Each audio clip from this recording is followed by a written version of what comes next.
আসসালামু আলাইকুম। আজকের এই লেকচারে আমরা নাম্বার থিওরি এর prime exponent representation, GCD, LCM এর মতো কিছু বেসিক কনসেপ্ট নিয়ে আলোচনা করব। চলুন আমরা 120কে প্রাইম এক্সপোনেন্ট রিপ্রেজেন্টেশন করে দেখাই। আমরা 120 এর প্রথমে প্রাইম নাম্বারগুলো বের করে নিলাম। দেন এই প্রাইম নাম্বারগুলো এখানে 2 আমাদের কয়টা আছে? 2 আছে 3টা, সো আমরা লিখতে পারি 2 কিউব মাল্টিপ্লাই 3 আমাদের একটা আছে, সো আমরা লিখতে পারি 3 টু দি পাওয়ার 1। দেন আমাদের 5 আছে একটা, সুতরাং আমরা লিখতে পারি 5 টু দি পাওয়ার 1। সো এটাই হলো আমাদের প্রাইম এক্সপোনেন্ট রিপ্রেজেন্টেশন। যাকে অন্যভাবেও রিপ্রেজেন্ট করা যায়, সেটা হলো আমরা প্রাইম নাম্বারগুলো কী কী জানি। আমরা জানি প্রাইম নাম্বার 2 হয়, 3 হয়, দেন 5 হয়, দেন 7 হয়, দেন আমাদের 11, 13 এভাবে করে আমাদের প্রাইম নাম্বার চলতে থাকে। তো এই প্রাইম নাম্বারের প্রথম নাম্বার 2 কয়টা আছে? 3টা আছে, সো 3 কমা। দেন আমাদের দ্বিতীয় নাম্বার 3 আছে, সো 3 কয়টা আছে? একটা, সো 1 কমা। দেন আমাদের 5 কয়টা আছে? একটা, সো 1 কমা। দেন 7 কয়টা আছে? শূন্যটা। এভাবে করে 11 শূন্যটা, 13 শূন্যটা আছে, সো সুতরাং এভাবে করে চলতে থাকবে। সো আমরা এইভাবে রিপ্রেজেন্ট করতে পারি। আমি যদি আরেকটা এক্সাম্পল দিয়ে রাখি তাহলে আরও ভালোভাবে ক্লিয়ার হবেন। তা আমরা যদি এখানে 35 সেটার প্রাইম এক্সপোনেন্ট রিপ্রেজেন্ট করি, তাহলে আমরা প্রথমে 35কে যদি আমরা প্রথমে নাম্বারগুলো বের করে নিই, সেটা হলো 5 7 35, হ্যাঁ 5 ইন্টু 7, 5 ইন্টু 7। সো এখানের মধ্যে আমাদের যে 2 আছে প্রাইম নাম্বার, তা হলো 0 মানে 1। 2 টু দি ফার্স্ট 0 মিনস কত? 1 ইন্টু 3 টু দি ফার্স্ট 0, কারণ 3ও এখানে নাই, কিন্তু 5 একটা আছে, সুতরাং এখানে 5 টু দি পাওয়ার 1 এবং 7 একটা আছে, 7 টু দি পাওয়ার 1। এখানে 11 কয়টা আছে? 11 একটাও নেই, সুতরাং 11 টু দি পাওয়ার 0। এভাবে আমরা রিপ্রেজেন্ট করতে পারি। সো তার মানে কি দাঁড়াচ্ছে আমাদের এই রিপ্রেজেন্টেশনটা? 0 কমা 0 কমা 1 কমা 1 কমা 0, এভাবে করে আমাদের কি হবে?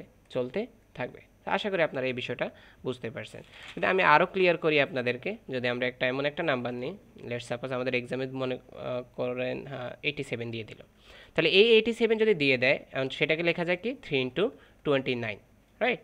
সো এখন 29 পর্যন্ত তো লেখা সম্ভব না। যেমন আমরা যদি এখানে লেখা শুরু করি 2 টু দি ফার্স্ট 0, এখানে 3 টু দি পাওয়ার 1, দেন আমাদের এখানে 5 to the first 0, 7 to the first 0, দেন আমাদের এখানে 11 to the first 0, 13 to the first 0, এভাবে করে 70 to the first 0, 19 to the first 0, এভাবে চলতে থাকবে। এভাবে করে আমাদের কত পর্যন্ত লিখতে হবে? 29 পর্যন্ত লিখতে হবে। সো আমরা তখন কী করবো? এভাবে ডট ডট দিয়ে 29 টু দি পাওয়ার 1 এভাবে করে রিপ্রেজেন্ট করে দেখাই দেবো। এমনকি আমরা যখন এইভাবে রিপ্রেজেন্ট করব আমাদের এই ব্র্যাকেটের ভিতরে, তখন আমরা রিপ্রেজেন্ট করব 0 কমা 1 কমা, এরপরে 0 0 চলতে থাকবে।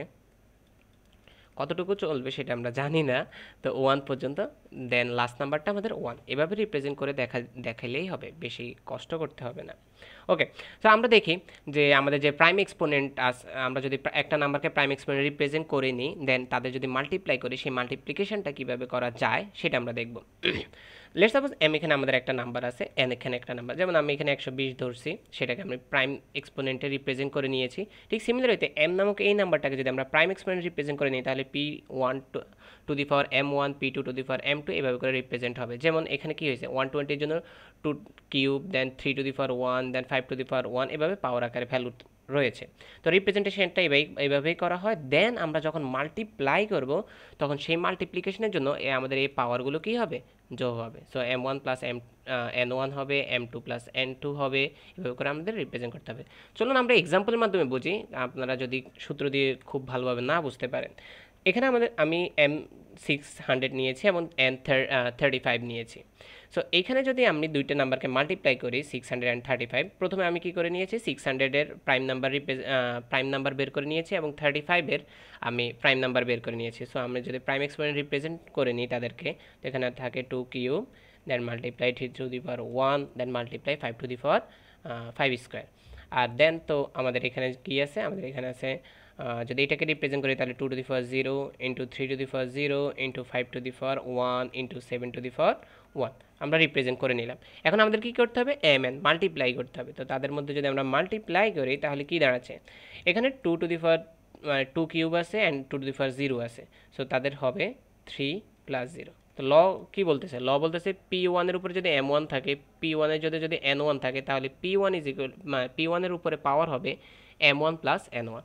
আমিও সেই কাজটা করছি। 2 যদি p1 হয়, তাহলে আমাদের হবে 3 প্লাস 0। তো এর পরবর্তী যদি আমরা দেখি, 3 টু দি পাওয়ার আমাদের এখানে কি আছে? 3 টু দি পাওয়ার আমাদের এখানে 1 প্লাস 0। দেন আমাদের 5-এর জন্য যদি দেখি, 5-এর জন্য আমাদের আছে, 5-এর এখানে 2 আছে, এখানে 1 আছে, সুতরাং আমরা হবে 2 প্লাস 1। দেন এখানে যদি আমরা 7-এর জন্য দেখি, এই পাশে 7 নেই, সুতরাং আমরা এখানে বলতে পারি 7 to the power 0 plus 1।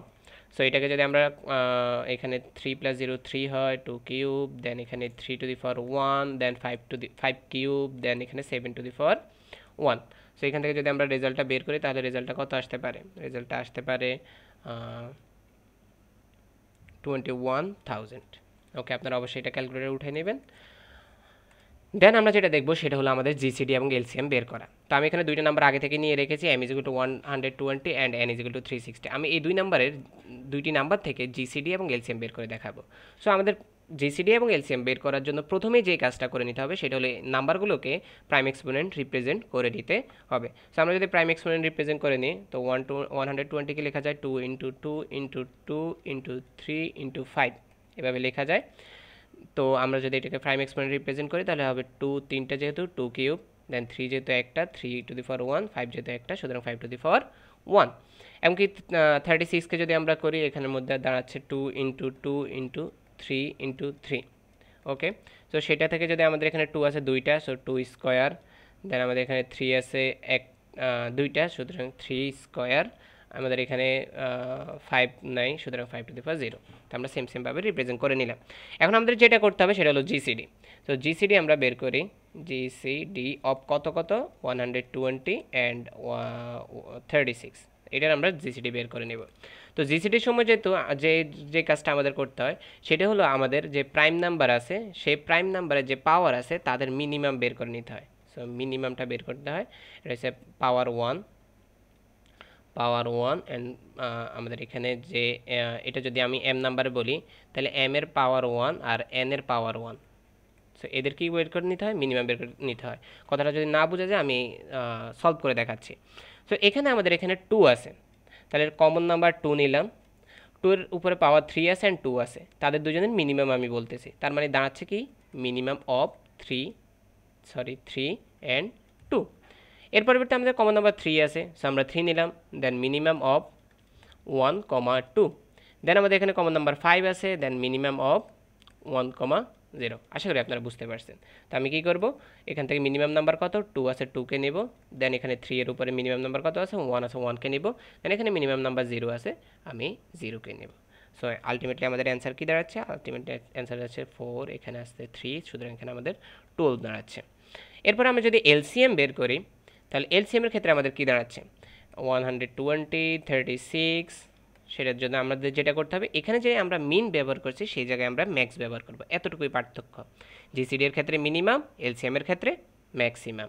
So 2 to the power max of সেমভাবে লিখব 3, 2, দেন 3 to the power max of 1, 2, দেন আমাদের 5 to the power max of 1, 0।